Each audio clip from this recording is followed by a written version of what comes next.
კობულეთის ისპანში დრო სხვაგვარად მიედინება. აქ ყოველი ხავსის ფენა წარსულის კვალს ინახავს. ყოველი წყლის წვეთი კი ეკოსისტემის მრავალსაუკუნოვან ისტორიას აგრძელებს. ის არ არის მხოლოდ ჭაობი, ის ჩვენი ცოცხალი მემატიანე, ბუნებრივი ფარი და იშვიათი სამყაროა, რომლის დაცვაც ჩვენი მომავლის დაცვის ტოლფასია. კობულეთის ისპანი საერთაშორისო მნიშვნელობის ბუნებრივი მემკვიდრეობაა. იგი იუნესკოს მსოფლიო ბუნებრივი მემკვიდრეობის ობიექტის, კოლხური ტყეებისა და ჭარბტენიანი ტერიტორიების ნაწილია, რაც მის დაცვას გლობალური მნიშვნელობის პასუხისმგებლობად აქცევს. ისპანის ტორფნარის განსაკუთრებულობა მის წარმოშობასა და ტიპშია. ისპანი ორი მსოფლიოში იშვიათი ტიპის ტორფნარია, რომელსაც პერკოლაციური ტორფნარი ეწოდება. ეს ტერმინი ისეთ ფიზიკურ ან ბუნებრივ პროცესს აღნიშნავს, როდესაც სითხე, მაგალითად წვიმის წყალი, თავისუფლად გადაადგილდება და ижоნება ფოროვან მასალაში, ნიადაგში ან ტორფში, ყველა მიმართულებით. იყო პერიოდი, როდესაც ადგილობრივებმა არ იცოდნენ ისპანის მნიშვნელობის შესახებ, არ ჰქონდათ ინფორმაცია, არ უფრთხილდებოდნენ. შემდეგ უკვე ცნობიერება ნელ-ნელა გაიზარდა და უკვე თვითონაც ხვდებია, რომ ძალიან მნიშვნელოვანი მემკვიდრეობა არის ეს ჩვენი ქვეყნისთვის, ჩვენი მუნიციპალიტეტისთვის. კობულეთი თითქოს დაასოცირდება ისე, რომ არის მარტო ზღვის კურორტი და არა და კობულეთი არ არის მარტო ზღვის კურორტი, უნიკალური რა თქმა უნდა ზღვის კურორტიც არის, ასევე მთის და უცებ 1 კილომეტრში ზღვიდან ხვდები ველურ ბუნებაში, სრულიად სხვა გარემოა, სრულიად სხვა ატმოსფეროა და რაღაცა ეგზოტიკური გარემო არის, მე თუ მკითხავთ, ჩემთვის ესე არის. კობულეთის ისპანი 2 და კოლხეთის დაბლობზე მდებარე იმნათი თითქმის ხელუხლებლად შემონახული ეკოსისტემებია, რომლებიც მეცნიერებისთვის ბუნებრივი ლაბორატორიის ფუნქციას ასრულებს. ტორფის ფენები ათასობით წლის კლიმატურ და ეკოლოგიურ ისტორიას ინახავს. ტორფის ზედაფენა, რომელიც ძირითადად სფაგნუმისგან შედგება, დაახლოებით 6 მეტრი სისქისაა და ის წარსულის კლიმატზე გვიყვება. კოლხეთს და კობულეთს განსაკუთრებული გეოლოგიური წარსული გააჩნია. ყველგან მთელ მსოფლიოში და კოლხეთშიც განსაკუთრებულ ბიომრავალფეროვნებას წინ უძღვის გეოლოგიური წარსული. თუ როგორი იყო გეოლოგიური წარსული და თვითონ კოლხეთს, ჩვენ კოლხეთში ვიმყოფებით, ეხლა განსაკუთრებული გეოლოგიური წარსული ჰქონდა და წარსულმა გეოლოგიურმა ეპოქამ წარმოქმნა, ჩამოაყალიბა განსაკუთრებული კოლხური კლიმატი, თბილი, რბილი. განსაკუთრებულება გამოიხატება იმაში, რომ ნალექების უხვირაოდენობა, თან ეს ნალექები ატმოსფერული მაღალი ფარდობითი ტენიანობაა და თან ეს ნალექები წლის განმავლობაში თვეების მიხედვით თანაბრად ნაწილდება. ეს ძალიან მნიშვნელოვანია. ჩვენ გვაქვს მსოფლიო უნიკალური ეკოსისტემები, როგორც არის ისპანის სფაგნუმიანი ტორფნარი. ტორფნარი იკვებება მხოლოდ და მხოლოდ ატმოსფერული ნალექებით, წვიმითაც, ცვარითაც, ნამითაც, არავითარი კავშირი არ აქვს გრუნტის წყალთან. იმნათის უზარმაზარი ტორფნარი და ისპანის ტორფნარი ერთი და იგივე პერკოლაციური ნიშნით ხასიათდება. ისპანია არის პირველი, მსოფლიოს პირველი პერკოლაციური ტორფნარი და იმნათი მეორე. მსგავსი ეკოსისტემები მსოფლიოში არ არსებობს. ისპანის მნიშვნელობა განსაკუთრებით იზრდება კლიმატის ცვლილების პირობებში. ტორფნარები ბუნებრივი წყლის რეგულატორია, რადგან ისინი დიდი რაოდენობით წყალს აკავებს და ძლიერი ნალექების დროს წყლის სწრაფ მოძრაობას ამცირებს. კობულეთის ისპანის ჭაობს აქვს ძალიან დიდი და უნიკალური, ასე რომ ვთქვათ, დამცავი ფუნქცია. ისევ კობულეთის ტერიტორიისთვის, რა თქმა უნდა, რომელიც შემდეგ მთელ რეგიონზე ვრცელდება კლიმატის განხრით, მაგრამ პირველ რიგში თავის მიკროკლიმატს ქმნის კობულეთისთვის.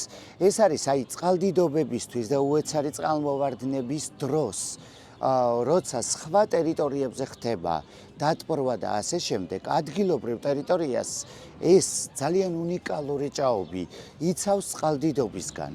და ყველაზე კარგი და მისი სასარგებლო თვისება ის არის, რომ ამ წყალს როცა ისრუტავს, ან როგორ შემიძლია ვთქვა, შემდეგ როცა უკვე ნალექის დეფიციტი გვაქვს, ძალიან ლამაზად და ლოკალურად გამოყოფს ისევ ადგილობრივი ტერიტორიისთვის რომ ყვებოს იგივე გარემო, სადაც ის იმყოფება. ეკოლოგიისთვის ჭაობი, რომელიც იმ ტერიტორიაზეა, არის ყველაზე არნახული და ყველაზე ისეთი დაუფასებელი ადგილი. ნუ რა თქმა უნდა, მე არ გულისხმობ, რომ არ აფასებს დაუშვათ ის ბიოლოგები და ის ადამიანები, ვინც ეგ მუშაობს, ან ვინც იმ ყველაფერს კურირებს.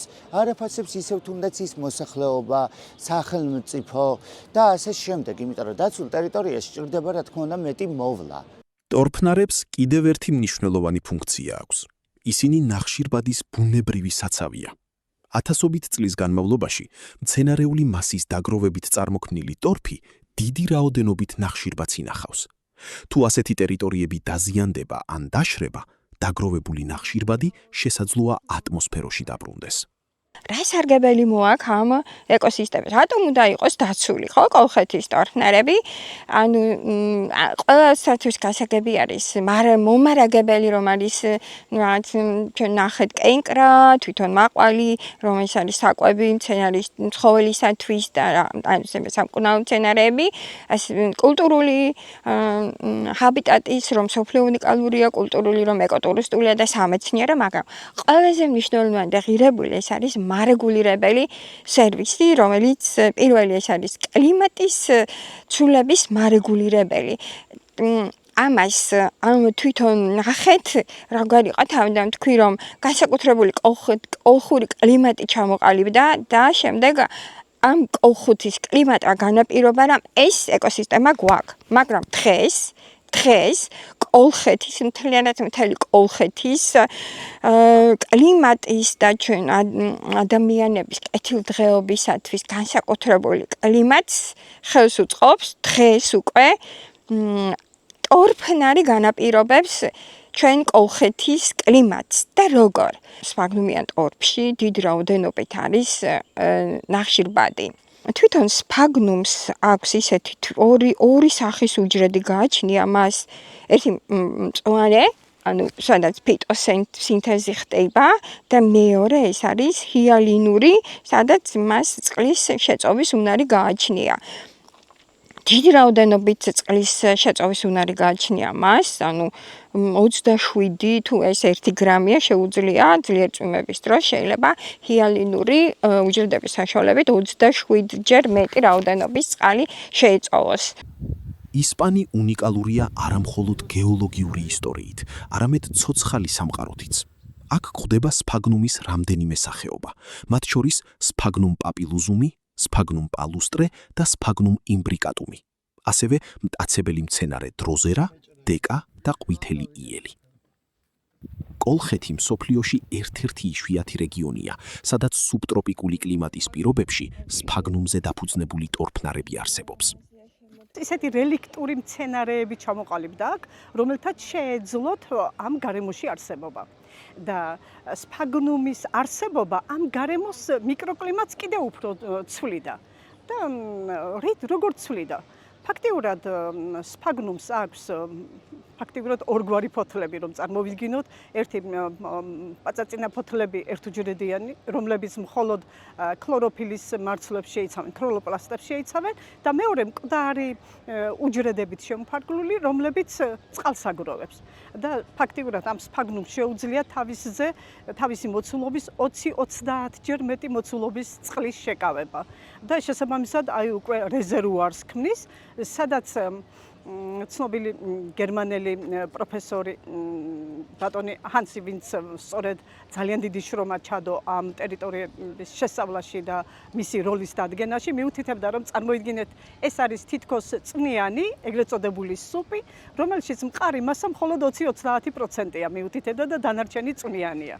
ანუ წყალს აკავებს. ეს არის მცენარე ხავსი დატოტვილი, რომელიც უხვად იწოვს, აბსორბირებს წყლის დიდ რაოდენობას და ამასთან ერთად ის იმ გარემოში გამოათავისუფლებს წყალბადის იონებს. ეს წყალბადის იონები კი მჟავიანობას კიდევ უფრო ამდიდრებს, ამ ზრდის მჟავიანობას. ასეთ გარემოში, სადაც მჟავიანობა ფაქტიურად 3.3%-დან 5.5%-დანვისა, სხვა მცენარეებს არსებობა ნაკლებად შეუძლიათ, უნდა ადაპტირდეს ამ გარემოში. და სწორედ ამიტომ განვითარდა ისეთი მცენარეები, რომლებსაც რაღაც ნიშნით შეეძლოთ ადაპტირება. მაგალითად, იგივე თქვენთვის კარგად ცნობილი მრგვალფოთოლა დროზერა, რომელიც აქ წარმოდგენილია და მას ის ადაპტირდა იმითი, რომ მას შეუძლია თუ საკვები ნივთიერებები არ აქვს, სწორედ გარემოდან თავისი ბუსუსებისა და ლორწოს გავლენით მწერი მიიკრას და მწერში არსებული საკვები ნივთიერებები მიიღოს თვითონ. ან და სხვა მცენარეები, მაგალითად ჭაობის მირტია, ან ჭაობის მოცვია გავრცელებული, რომელთაც ფესვებზე მიკორიზა აქვთ განვითარებული, ანუ განვითარებული არის ისეთი გარემოდა მიკრობული არე, რომელსაც შეუძლია შთანთქმა, ვთქვათ, სხვა გარემოდან ან წარმოქმნა აზოტის დაგროვება. იმიტომ რომ საკვებად სჭირდებათ მცენარეებს ეს ნივთიერებები, ბიოგენური ელემენტები. მიუხედავად საერთაშორისო სტატუსისა, ისპანის ეკოსისტემა მოწყვლადია. არსებობს რამდენიმე საფრთხე, რომლებიც დღეს მართალია შემცირებულია, თუმცა გარკვეული გამოწვევები მაინც რჩება. ესენია: ძველი სადრენაჟო სამუშაოების გავლენა, პირუტყვის ძოვება, ტორფის ზედაპირის დაზიანება, ხანძრის რისკი. ტორფნარის დაზიანება ხშირად შეუმჩნევლად იწყება, თუმცა შედეგი შეიძლება 10 წლეულებსა და საუკუნეებს შეეხოს. თავიდანვე, როგორც გითხარით, ძალიან დაბალი იყო ცნობიერება, როდესაც 2000 წელს დავიწყეთ, იმიტომ რომ რაღაც ისეთი საბჭოთა ის მენტალიტეტი, რომ ის არის კოღოების ისა, რომ არის ბაყაყები და რაღაცა, შევცვალეთ ეს